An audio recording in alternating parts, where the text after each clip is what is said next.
సింపుల్గా టేస్టీగా చుట్టాలు ఇంటికి వచ్చినప్పుడు స్పెషల్గా చేసుకునే వెజిటేబుల్ పులావ్ ఇంట్లోనే ఈజీగా ఎలా ప్రిపేర్ చేసుకోవాలో చూపిస్తాను చూడండి. చాలా టేస్టీగా చాలా తొందరగా ప్రిపేర్ చేసుకోవచ్చు.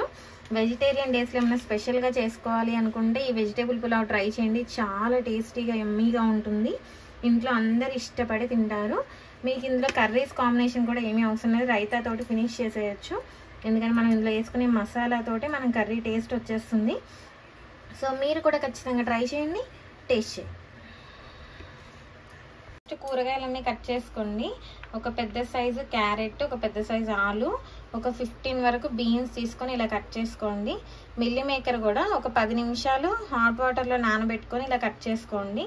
ఒక 2 మీడియం సైజు టమాటోస్, ఒక హాఫ్ కట్ట పుదీనా తీసుకోండి. ఒక medium size onion slices cut చేసుకొని ఒక 4 పచ్చిమిర్చి తీసుకోండి.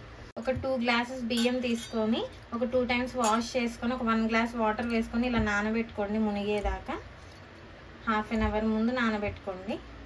కుక్కర్ పెట్టుకొని స్టవ్ ఫ్లేమ్ మీడియంలో పెట్టుకోండి. ఒక 3 టేబుల్ స్పూన్ ఆయిల్ వేసుకోండి.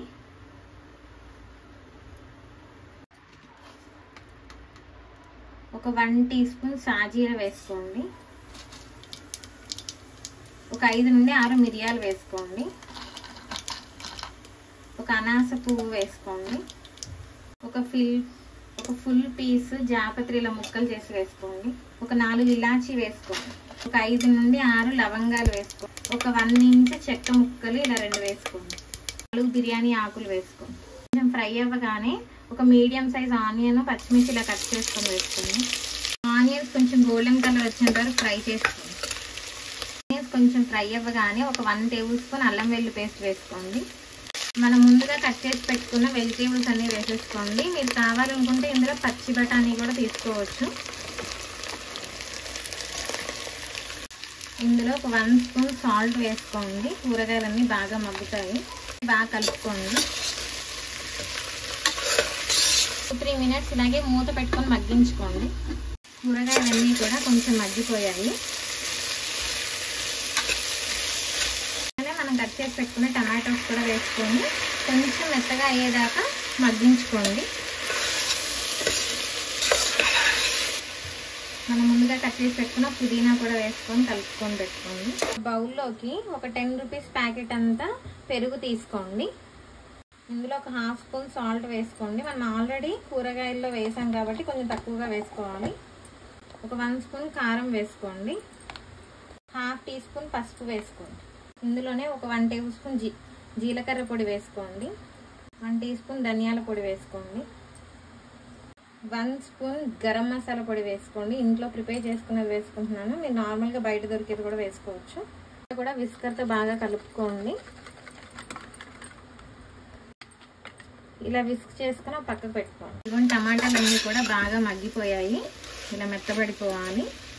ముందుగా విస్క్ చేసి పెట్టుకున్న పెరుగు మసాలాను వేసేసుకోండి. ఇప్పుడు ఇదంతా కూడా బాగా కలుపుకోండి. ఒక 1 మినిట్ ఇలాగే మూత పెట్టుకొని మగ్గించుకోండి. ఇప్పుడు పెరుగు అంతా కూడా బాగా దగ్గర పడుతుంది. ఇదిగోండి పెరుగు కూడా కొంచెం కుక్ అయ్యి బాగా దగ్గర పడింది. ఆయిల్ అంతా చూసారా బయటకు వచ్చేసింది. ఇందులో మనం ముందుగా నానబెట్టుకున్న రైస్ వేసేసుకోండి. ఒక్కసారి గరిటతోని ఇదే తాలింపులో రైస్ని కలిపేసుకోండి. ఇలా తాలింపులో కలుపుకోవడం వల్ల రైస్ ఉడికిన తర్వాత గలగలం అంటూ ఉంటుంది కాబట్టి ఇలా ఒక హాఫ్ మినిట్ వదిలేయండి. కొంచెం కొత్తిమీర వేసేసుకోండి. నీళ్ళు వేసుకునే ముందు నీళ్ళు వేసుకున్నాకైనా వేసుకోవచ్చు. ఇప్పుడు వాటర్ వేసుకోండి. గ్లాసుకి 2 గ్లాసుల లెక్క వాటర్ వేసుకుంటారు, కానీ ఒక హాఫ్ తగ్గించి వేసుకోవాలి. ఎందుకంటే మనం కుక్కర్లో కుక్ చేసుకుంటున్నాం కాబట్టి 3.5 గ్లాసెస్ వాటర్ వేసుకోండి.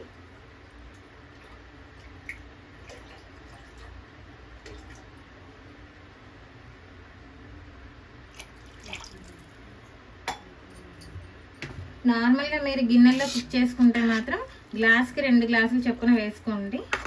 ఇది ఇంట్లో వాడే నార్మల్ రైస్ కాబట్టి కరెక్ట్గా సరిపోతుంది. మీరు అదే బిర్యానీ రైస్తో చేసుకుంటే గ్లాస్కి 1 మూత పెట్టుకొని ఒక 3 విజిల్స్ వచ్చేంత వరకు కుక్ చేసుకోండి. మొత్తం స్టవ్ ఫ్లేమ్ మీడియంలో పెట్టుకోవాలి. తీసేసుకొని ఓపెన్ చేసుకోండి. ఇదిగోండి వెజిటేబుల్స్ అన్నీ బాగా కనిపిస్తున్నాయి. ఒక సైడ్ నుండి ఇలా తీసుకోండి. కొంచెం తడిగా ఉన్నప్పుడు అంటుకున్నట్టు ఉంటుంది. ఒక 10 మినిట్స్ 15 మినిట్స్ అలా వదిలేస్తే మంచి గలగల ఆడిపోతుంది రైస్. మన ఇంట్లో వాడే రైస్ తోటి వెజిటేబుల్ పులావ్ రెడీ అయిపోయిందండి. చాలా టేస్టీగా మనం భోజనాల్లో తింటాం కదా పెళ్ళిళ్ళలో, అంత బాగుంటుందండి. చాలా ఈజీగా చేసుకోవచ్చు, పెద్ద శ్రమ పడాల్సిన అవసరం లేదు. లంచ్ బాక్స్లలో కానీ ఇలా కర్రీ వండే టైం లేనప్పుడు కానీ చాలా ఈజీగా ప్రిపేర్ చేసుకోవచ్చు. ఇంటికి ఎవరైనా చుట్టాలు వచ్చినప్పుడు కూడా వెజ్లో ఏమైనా స్పెషల్గా చేయాలి అనుకుంటే ఆలు కుర్మాతోటి ఇలా వెజిటేబుల్ పులావ్ చేయండి, చాలా టేస్టీగా ఉంటుంది. అసలు ఇలా చేసుకోవడం వల్ల కర్రీ కూడా అవసరం లేదండి, ఎందుకంటే మనం ఇందులో పెరుగు మసాలా వెజిటేబుల్స్ అన్నీ వేసుకున్నాం కాబట్టి చాలా టేస్టీగా ఉంటుంది. ఆ వంటల్లో నాకు బాగా నచ్చే పులావ్ అండి ఇది. చాలా ఇష్టంగా తింటాను నేను కూడా. సో మీకు కూడా చేసి చూపించాను. మీకు కూడా నచ్చితే కనుక ఖచ్చితంగా ట్రై చేయండి, టేస్ట్ చేయండి.